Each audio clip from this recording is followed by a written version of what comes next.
Bueno, buenas tardes. Good afternoon. I have two notices. First, you will be receiving a pen drive tomorrow, I think in the afternoon, with the presentations.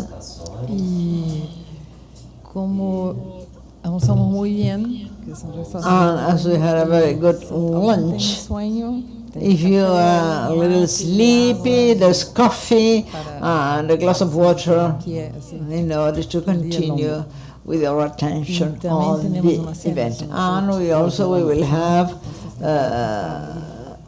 a dinner this evening.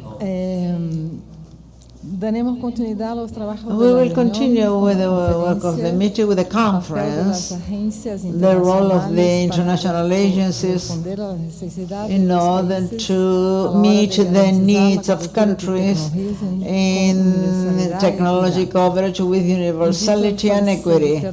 I am inviting facilitator, moderator, consultant from the University of Health in Argentina, Tomás Pipo. Thank you very much, Monica, and you all. Dr. Temporano, the people from ISAC for organizing this, and congratulations. This is an opportunity to greet you all, and I'm going to introduce Alexandre Lemgruber. He will speak about the role of the international agencies in order to meet the needs of countries when ensuring technology coverage with universality and equity. We will see both dimensions, universality and equity, that sometimes have conflicts in order to continue with their work. Alexandre Lemgruber, you're invited to come. He has a long experience, chemical engineer, and a master's degree in public policies and postgraduate in health economy. At present, he is working at the PAHO, at the headquarters in Washington, and in charge of technical cooperation with member states in technology management and regulation of medical devices. I don't know if I'm leaving something important. You will certainly know him. And Alexander, you have the floor. Thank you, Thomas. I wanted to thank the ISAC for the invitation. It's a pleasure to be here and greet you, and many friends and that, Flavia, Alicia, everybody here that I have so many years helping us. I will make the presentation in Portuguese because, first of all, I'm in my homeland, so we follow the protocol, and because there is a translation available. So I won't speak part Spanish, so you can follow the translation if you need, but the slides are in Spanish, so I think this is a sort of a balance. Excuse me, the people from Guyana, they are in Spanish, I mean the slides. I think there's just one slide in English. So now I will turn in. Thank you so much again for the opportunity of having this presentation in my own language, since I got the American Organization of Health in 2011. So I would like to thank Zagis, Tomás, and all the secretariat present here. And I say Tomás because we had a conversation where he told me about the organization of this event, and I said it would be a pleasure to be here, knowing that Flavia would be here participating in this process. We've been friends for a long time, Elisa from HEDEX, and many of the countries here are also part of HEDEX. So, and I would like to thank all the ISAC's staff that do a brilliant work. So they say that for PAHO, it is a great honor to participate in a meeting from UNASUL, especially when it comes to decision-making processes supported to the assessment of technologies. So our director, James Fitzgerald, director of services for health systems, he was otherwise engaged, so he couldn't make it here. He's got an event in Washington the same week, so he asked me to represent him, which is a great honor to me. And in the conversation that I had with Thomas, do you understand when I speak Portuguese? Are you okay with that? Okay. So for the ones, if you want, you can use the translation headsets, okay? Because sometimes I speak really fast in Portuguese.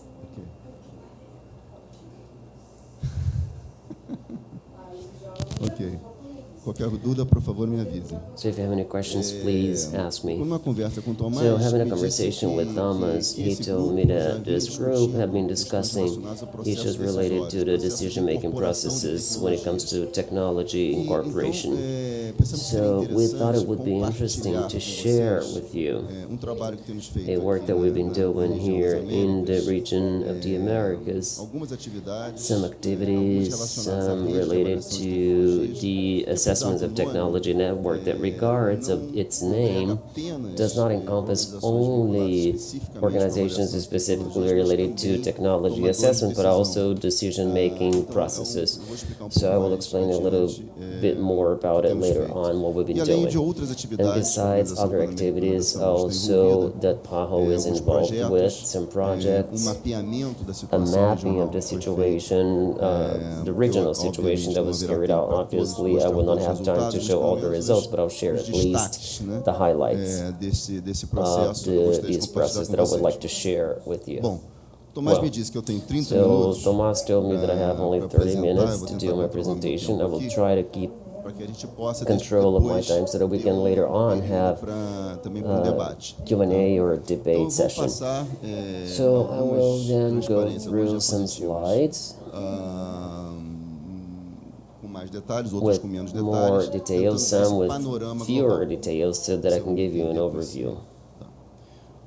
So here, the challenges of our health system, of course, that I'm mentioning just some of them, and my task is very facilitated due to the fact that the previous presentations were really good, because both Alicia and Reinaldo, of course, with different ways and different focuses, both provided brilliant presentations, and they prepared them very well, so I should not, I don't think I need to go into details that they have mentioned, but I mentioned here something that a lot of people know about, which is the fact that the technologies, and I use some specific examples of medications because that also applies to other technologies.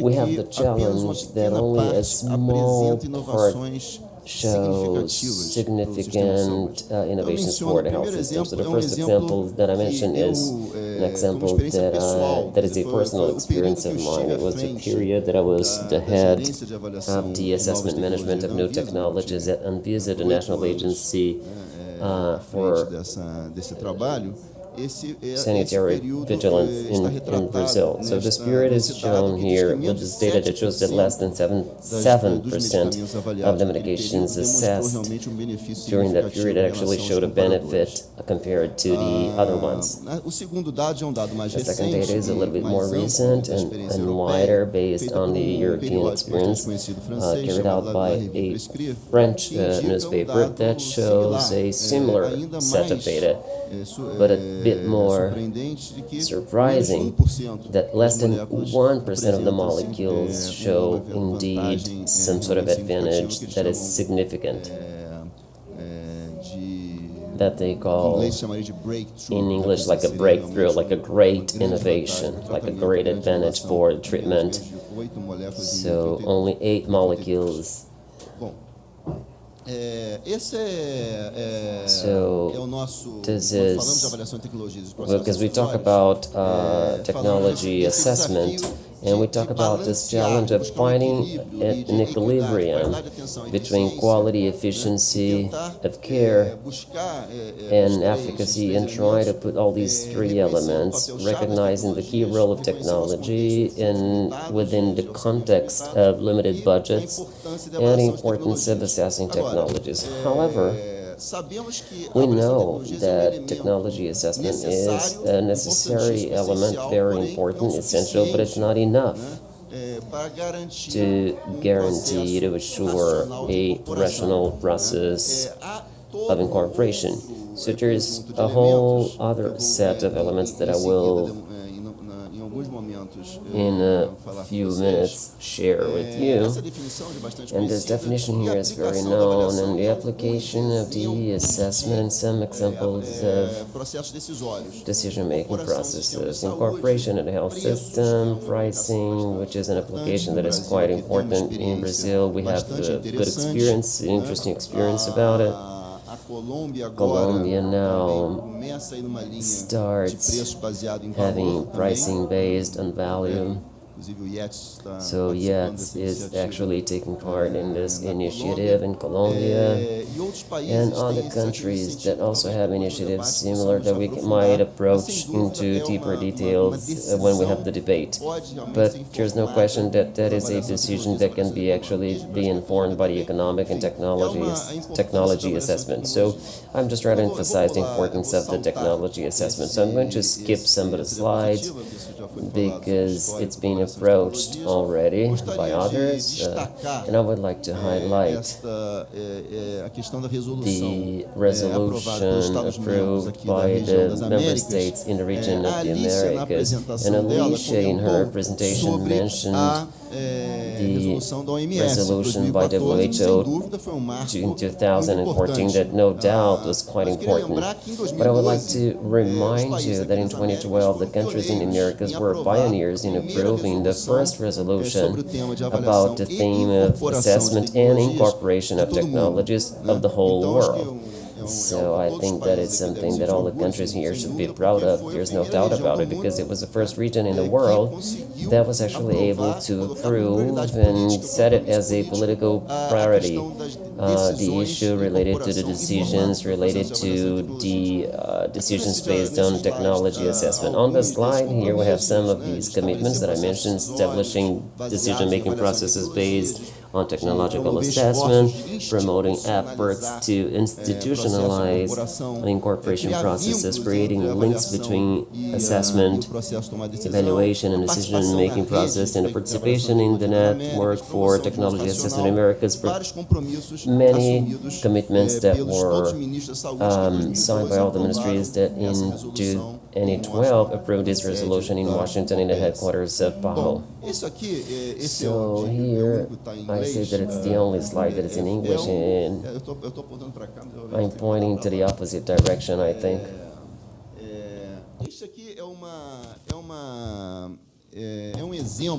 This one is a good example of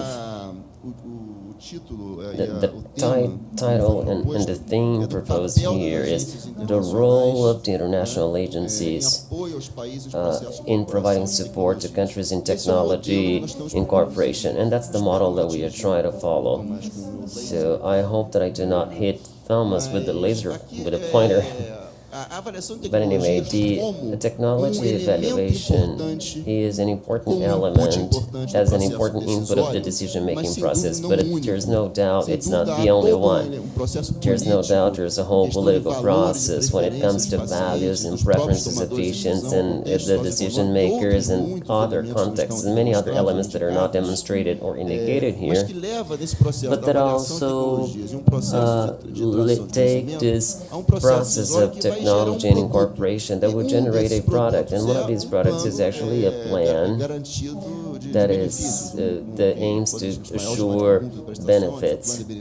So it could be like a benefit plan, whatever you want to call it, which is a set of cares that will be assured for the population, guaranteed for the population. So we also have to keep in mind there's also a process of usage of this technology and all the management of technology, the guidelines for clinical practices, and mainly not forgetting that in this process we should generate a feedback process, informing and generating decisions, which is a de-investment, so to speak, and also regulatory decisions that are not included in this graphic, but of course should part of the slide. But we're just assuming that that's being taken into consideration. We also have to think about the legal structure, so on and so forth. So this framework, this approach that we can call universal or integrated or wholesome of the incorporation process and these feedback processes, this is what we've been trying to work with. We've been trying to work with the countries. Many times, the countries have been able to implement technology assessment processes, but they have not been able to actually integrate with the usage of the technology. So there is a great challenge that lies ahead of us. And at the end of my presentation, I hope to bring this message that the first challenge is obviously to create a structure for technological assessment, capacity building with people, and we don't necessarily need agencies, but it could be, but it doesn't have to be, or maybe just use existing structures, but create capacity for the assessment. That's what is important. The second moment would be to guarantee that the incorporation process, the decision-making process, that will take into consideration many elements, but one of them will be the assessment, the evaluation, or at least it should be the technology evaluation is an important element, but to guarantee that there is a process and a link between these two things, the assessment and incorporation, as was really well put by Alicia in her presentation. But these two elements, they seem to be a consensus. So it is a challenge, no doubt. In many countries, I would say most countries in the region, they have not reached this process yet of creating this link. But the third element is the usage of the technology, the implementation of the decisions. And we'll see later on, based on the results of the mapping, that this is actually the great gap that needs to be filled, the great gap in the region. And in South America also, even though South America in relation to all the region, it'll show, we will see based on the data that we are above average in the Americas, but still we have a lot of challenges to be faced in the countries, as UNASUR informs us. So this integrated approach that is what we've been trying to do with the countries. So I would like to give you some examples, because this is an approach that might be too abstract and it might seem as not very doable from the point of view of something concrete. I would like then to mention some concrete examples of what we at PAHO are doing. Some examples. And then I'd like to mention what we've been doing in the Caribbean countries. And we did a first activity in Barbados where we showed this integrated proposal. Then we did a work in Trinidad Tobago not too long ago to keep with this planning. Paraguay, it's a shame that they're not present here with us in this meeting. Paraguay, we've been working with them to create the first integrated the first integration of the usage of technology, the assessment of technology, this concept, and we are launching in the first course integrated of these three topics together with our colleagues from Washington and other cooperating bodies. And I mentioned the Caribbean activity already, so these are just some examples. I would like to say that this integrated approach that was proposed and approved by the countries in 2012 brings some main axes, and I will not have time to go into further details, but I'll just mention just some of the most important things, which would be, first of all, the integration of the technology assessment by by public policies, using as something that underlines all the regulatory incorporation and usage. And the second element was to establish a constitutional framework, creating explicit links between the assessment processes and decision-making processes. Then we have to think about human resources also in promoting the generation of evidence and disseminate information. So we lack data. We have a great lack of local data, and that we need to improve. And also the rational use of the technologies that I've mentioned that already when it comes to clinical practices, guidelines, and the assessment evaluation of the performance. I was really interested in information from Alicia in her presentation when she mentioned that in Quebec they do carry out this evaluation process of the impacts. So I think this is a gap that is quite important in the countries, and I see that very little in our region. And even in advanced countries, in developed countries, for example, I read in a book that we know that experience, and there are many things mentioned.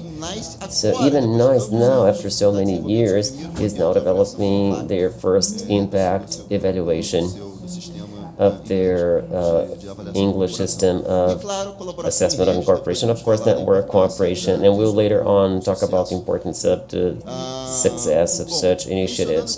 And then mentioning that as technology assessment networks, we have some interesting experiences. Argentina, they have a national network called Hedaret that has just been incorporated to Hedexa, which is the Americas Network, doing a quite interesting work, and Hebrats in Brazil, and mentioning the work that Flavia did, which is quite important, Flavia Diaz, in this process of creation of the Brazilian network for the technological assessment. I think the network has more than 80 institutions, if I'm not mistaken, participating, so it's an experience that can be considered very successful already, Hebrats. And the sub-regional level, we have Mercosur, even though it doesn't have a formal network, but there's no doubt the countries do act as if they had this network. They have a subcommission of technology assessment. They have a lot of activities, and Flavia participates in that as well. And I myself have had some participation. And Redetza, we can say that Redetza, to a certain extent, emerged. Its embryon accrued from this Mercosur's work, and later on it was widened based on the work the countries were doing, trying to expand that to a regional network. And the Andines countries also advanced a lot when it comes to methodologies and capacity building. And in the regional level, I would like to share with you, and then of course many of you are aware of it already, but I would like to share some of the Redex experience. It was created in June of 2011. We were, many of the countries present here were present in that meeting.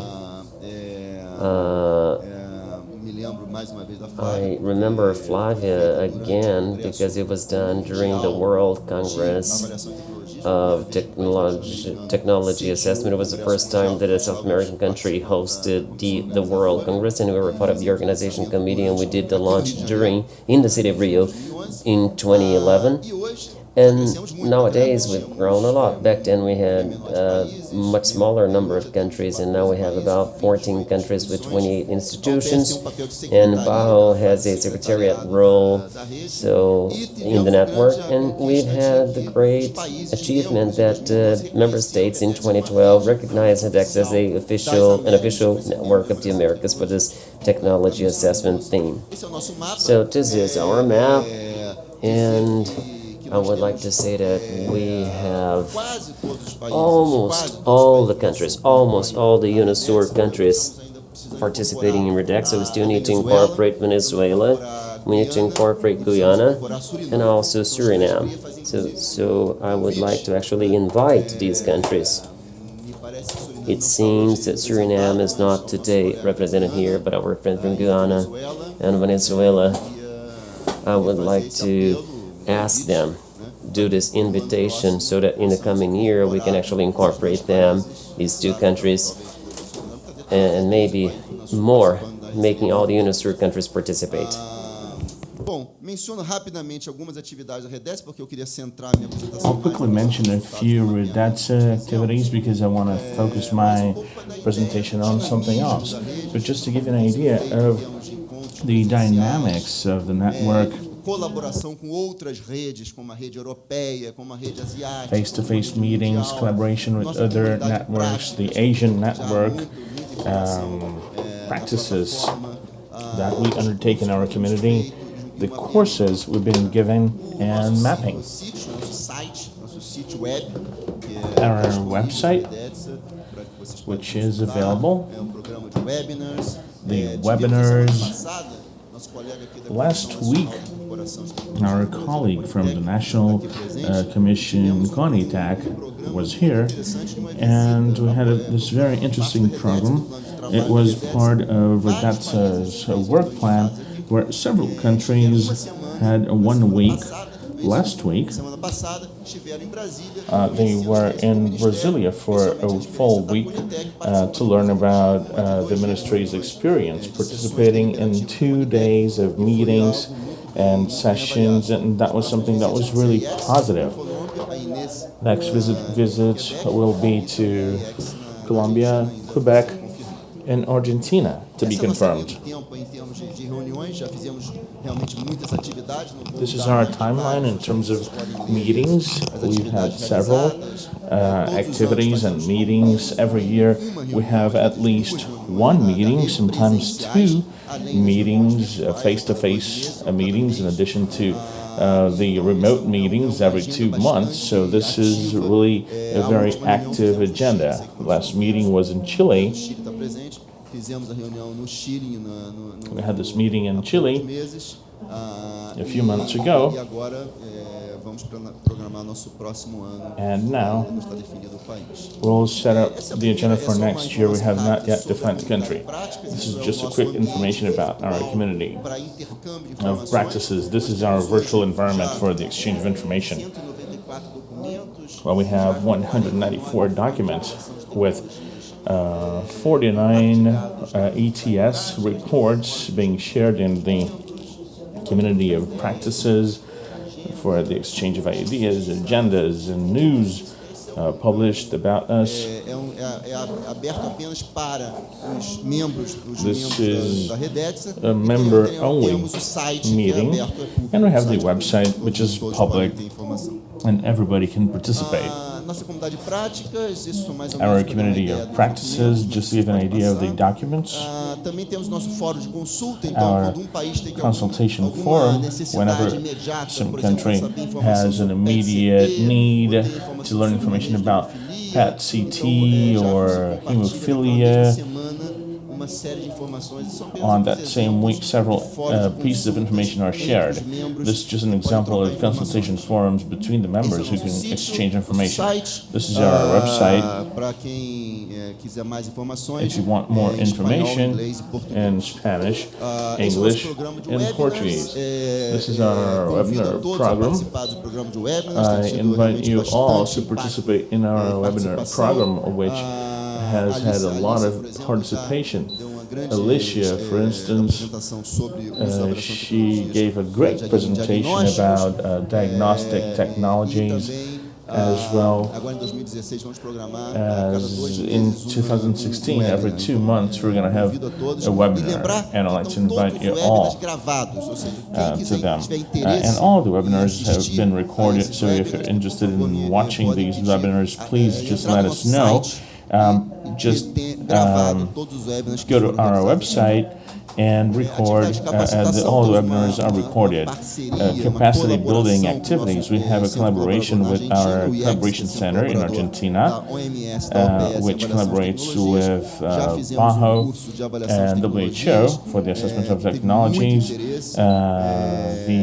We've had a technology assessment webinar with several enrollments and the participation of 20 countries. So people from 20 countries with very good initiatives, also in terms of technology management. We just had a course about technology management where we had almost 500 participants from 19 countries, Spanish-speaking countries, and also from the Caribbean, with 28 countries altogether. Almost all of the countries of the Americas participating in this project, and we just had this course last week. Other capacity building initiatives where that's just offered 15 courses and free courses as well. Speaking about mapping activities, we did this mapping in two modules or two components. The first one is called the mapping of institutional capacities, and the second, the mapping of decision-making processes. And this is centered around the decision-making process, not only assessment of technologies, but also the decision-making process, institutional decision-making processes. And this mapping was the result of a project that we had with the London School of Economics and 3 additional institutions from Europe,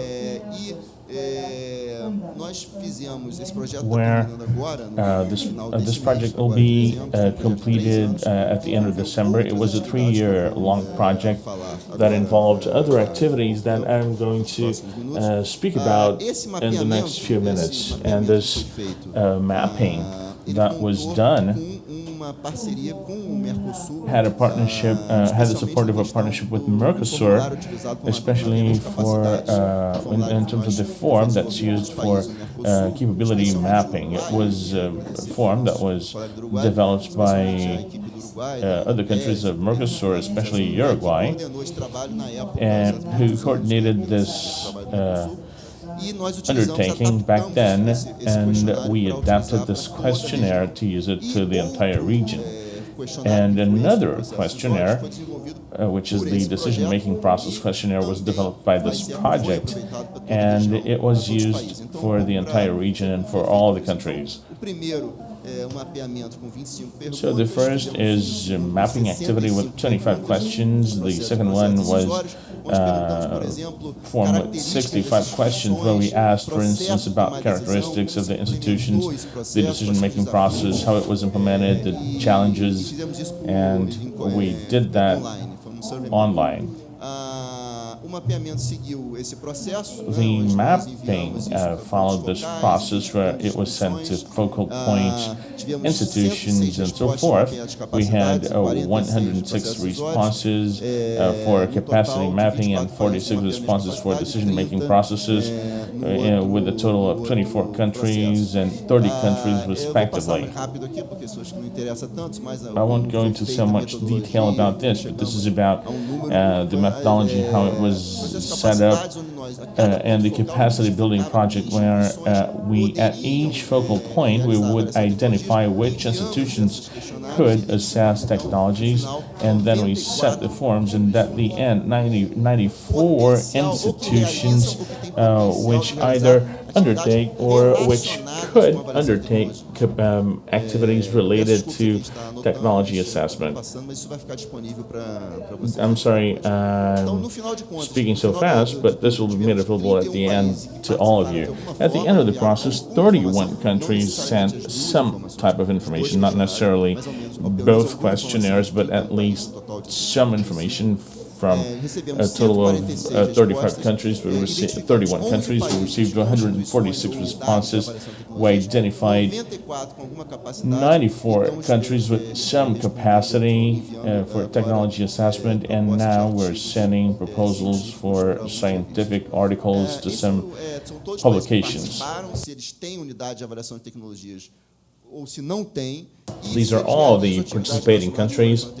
if they carry out these activities or not. Most of the countries that are not part of the REDATSA do not have any formal units for technology assessment, even though they carry out activities related to that, whereas among the REDATSA countries, most of them have formal activities. These are institutions that carry out 76% of the sample, informed that they do carry out some type of activity, document production, with Canada with the highest amount of documents related to technology assessment, with Argentina, Colombia, Brazil with significant numbers, and Mexico as well. So here we ask if the decision-making process by the institution is informed by technology assessment forms. And here you see that only 7% of the countries, or 8% of the countries in the Americas responded that always, which is a small number. A more significant number answered that in most cases, and some countries only said that in green. They said that the decisions are not based on technology assessment. However, if we ask about the connections, or how are the technology assessments linked to the decision-making process and the establishing of priorities, I'll show you the next slide. If we look at who participates in REDATSA and others, or the ones who do not participate in REDATSA, we see there's a significant difference. With no connection, 44% say that there's no connection at all, because obviously it simply makes no sense, an assessment process, without it's being connected with the decision-making process. Whereas 11% of REDATSA says that none. And I prepared specifically for this meeting a few data specifically about UNISUR. And I'd like to ask you to see the situation of the 12 countries. And I'd like to tell you that the 12 countries that comprise UNISUR responded to the information that we requested. So 100% of response rate in the countries that comprise UNISUR. So here we see that there, and among the UNISUR countries, 14% there is no connection, but a reasonable number says that there is some connection in the process, even though it's not formal or explicit, but it's somehow used in the decision-making process. When he asked if there are methodological guidelines to perform an assessment in your country, South America looks much better than the Americas as a whole. 58% say that there are guidelines and only 29 in the Americas. When you ask methodological guidelines for the economic assessment, 73% of the countries in the region say that there are guidelines, not necessarily that they are being used in practical terms, but that they're available, and only 41% in the Americas. I have 5 minutes. It's going to be the 5 most moving minutes in my life. We asked if there is a rational strategy, a national strategy for rational use of technologies, and a significant number says that yes. However, when you ask if there are mechanisms for the monitoring of implementation of decision-making processes, half of them in the region respond that there is none, or that there are, actually 45% say that there are mechanisms, but when you look at the other countries in the regions of the Americas, 48% unknown, and the others do not respond. 78% of the Americas have no mechanisms for the monitoring of the implementation. And therefore, how can we guarantee the implementation of a decision that was made by or based on an assessment and done through a transparent process if this does not guarantee the implementation process of the monitoring? So in practice, this will not take us anywhere, because if you go through the entire process and it's fully based on evidence and based on a discussion process with the society, but then you do not guarantee that you're going to implement that with guidelines, and that you're going to set up a system for monitoring it. In practical terms, you're simply wasting resources and you're not being able to meet your goals. I'll go through these decision-making criteria without going into detail about them because I have no time. This is the importance that countries place on studies done in other contexts, which on the one hand shows that there is interest for other countries, but raises concern because these countries are using these aspects without no contextualization at all. That's why we should insist on the transferability, on the adaptation of studies, and how to do this with a methodologically robust way. And these case studies, they were part of this project with the European Union. I'd like to thank Yates from Colombia and also the Ministry of Health of Brazil, Unitec, and the Coordination of Technology Assessment for their help. We did Colombia and Brazil a case study with trastuzumab and stents and HPV vaccine. And this case study to show through these 3 case studies how the incorporation and decision-making process was done involving these technologies with the country, in the countries, comparing them with the process of Canada and the United States. And Alicia, thanks for your help. I'm sorry I didn't mention it. Also in Quebec with the benchmark.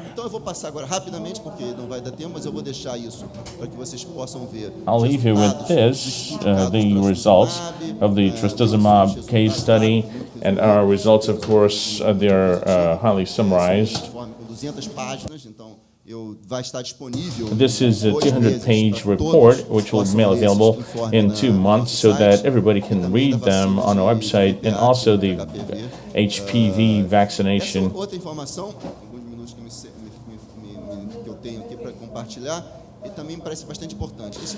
This is important information. This is another product of this project that we call Toolbox, which can be very useful for countries that want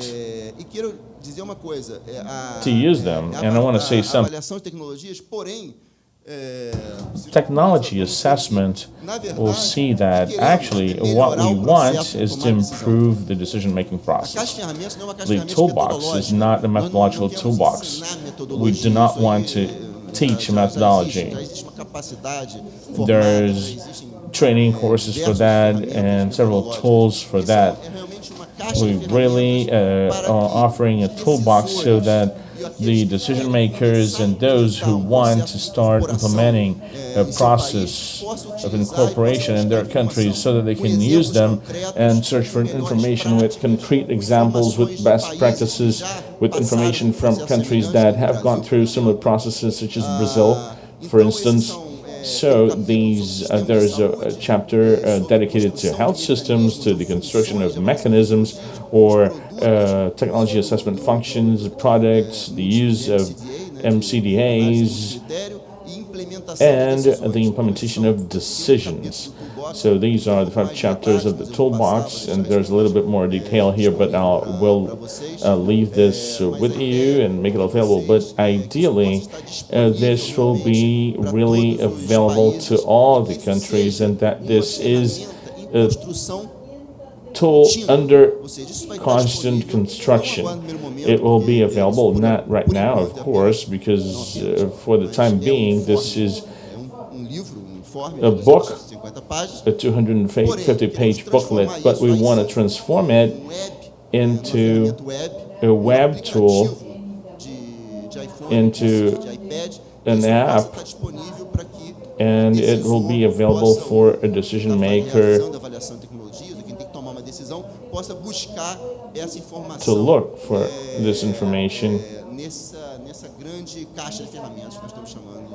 inside this toolbox. some progress that we made in terms of this project, mapping the region with results from 31 countries, with 3 case studies, with the creation of the toolbox, and contributing with the exchange of information through webinars, the website, the workshops, and the virtual courses. And to wrap up, I'd like to show you a few challenges. Even though there has been progress,